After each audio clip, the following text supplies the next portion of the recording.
कंहिं बि किले सां ॿधी छॾनि। आउं पंहिंजो सही ऐं ग़लति सम्झी सघां थी। हिम्मत भी का शे आहे। हाशिम ठीक आहे पर पीर सोराब के युवा कुल केर दे। खालदा न यार कुछ न कुछ करणो पवंदो। हाज़रीन ऐं नाज़रीन, ड्रामा सीरियल हवेली ड्रामे जी अचण वारे एपिसोड में तव्हांखे ॿुधाईंदा हलूं दोस्तो।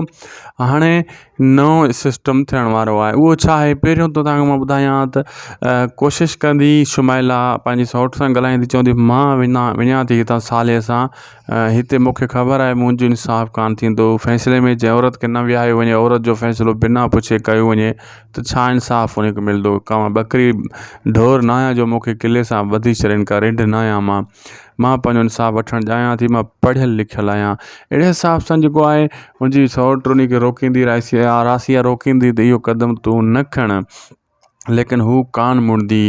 ऐं ॿिए तरफ़ जेको आहे दोस्तो, हाणे जेको आहे पीर सोराब फ़ैसिले ते तयारु थी वियो आहे। हाणे उनजा वाठा बि कुझु नथा करे सघनि, लेकिन तमामु जल्द अचण वारी एपिसोड में तव्हां ॾिसंदो त इन जा जेका वाठा आहिनि इहे पाण पछताईंदा, चवंदा ईअं न त पीर सोराब हाणे मार खाई वेंदो, हाराए वेंदो, फ़ैसिले में कुझु न कुझु करिणो पवंदो।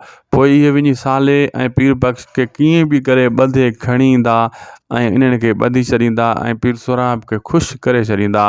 फ़ैसिले खां पहिरियां इहो क़दम खणणो आहे। फ़ैसिले खां पोइ खणण जो को फ़ाइदो ई न आहे न, पोइ त भञ कड़ी आहे न।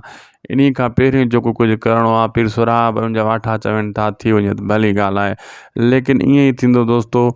पीर अमजद जी जॾहिं पनाह गाह मां इहे कमु थी वेंदो त पीर अमजद बि घटि कान कंदो ऐं ज़बरदस्त धमाको मचण वारो आहे अचण वारे एपिसोड में।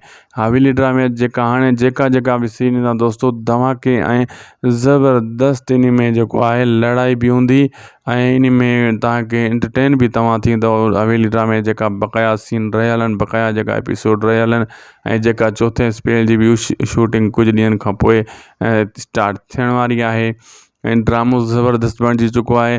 तव्हांजी छा राय आहे त ड्रामो सोप सीरियल हवेली जी अचण वारे एपिसोड में अॻिते तव्हां कहिड़ी कहाणी ॾिसणु चाहियो था, इहो बि कमेंट सेक्शन में लिखंदा कयो त तव्हांजी राय ॾिसूं छा आहे। तव्हां पंहिंजी राय खां लाज़मी असांखे आगाह कंदा कयो, छो जो तव्हांजी बि राय बि दोस्तो ॿुधी वेंदी आहे ऐं कंहिं न कंहिं डायरेक्टर जे ज़हन ते वेझी वेंदी आहे त अॼुकल्ह आवाम ही शइ चाहे थी। दोस्तो जेको अॼु जो वीडियो पुॻो पंहिंजी पुॼाणी ते लाइक सब्सक्राइब ऐं शेयर ज़रूरु कंदा हिन वीडियो खे, जिथे किथे शेयर कंदा। असांखे ॾींदा इजाज़त। अल्लाह हाफ़िज़।